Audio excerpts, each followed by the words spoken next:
लैलतुल क़दर आखिरी अशरे की 5 रातों में से कोई एक रात है। और ये लैलतुल क़दर क्या है?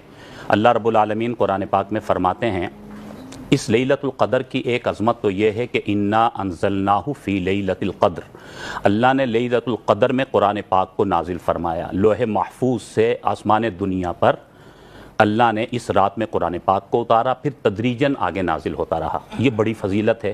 फिर अल्लाह रब्बुल आलमीन इस रात की ये अज़ीम फ़जीलत फरमा रहे, लैलतुल क़द्र खैरुम मिन अल्फ़ि शहर, कि इस एक रात की इबादत 1000 महीनों की इबादत से ज़्यादा बेहतर है। और 1000 महीने तकरीबन 83 साल 4 माह बनते हैं। क्या बात है। इस उम्मत की जो औसत उम्र है वो 70-80 साल। गोया कि एक इंसान सारी ज़िंदगी इबादत करता रहे, सारे अहकामात पूरा करे, और एक वो खुश नसीब है कि जिसे अल्लाह रब्बुल आलमीन ने लैलतुल क़द्र अता फरमा दी और उसने इबादत करके वो रात गुजारी, तो उस इंसान की सारी ज़िंदगी की इबादत से ज़्यादा बेहतर इसकी इबादत है। सुभान अल्लाह। इससे बढ़कर और क्या फ़जीलत हो सकती है। बहरहाल इस आखिरी अशरे में हमें वो लैलतुल क़द्र तलाश करनी है।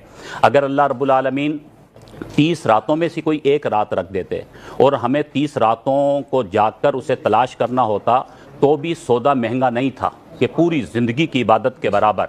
लेकिन अल्लाह ने और करम फरमा दिया कि आखिरी अशरा, और आखिरी अशरे में भी 5 रातें अल्लाह ताला ने फरमा दी, 21, 23, 25, 27 या 29, कि इन 5 रातों में से कोई एक रात है कि उस रात में ये मकाम और मर्तबा मिलेगा। अब ये अगर हम 5 रातें एहतिमाम से इबादत करके गुजारें तो यकीनन इनमें से वो एक रात है जो लैलतुल क़द्र है।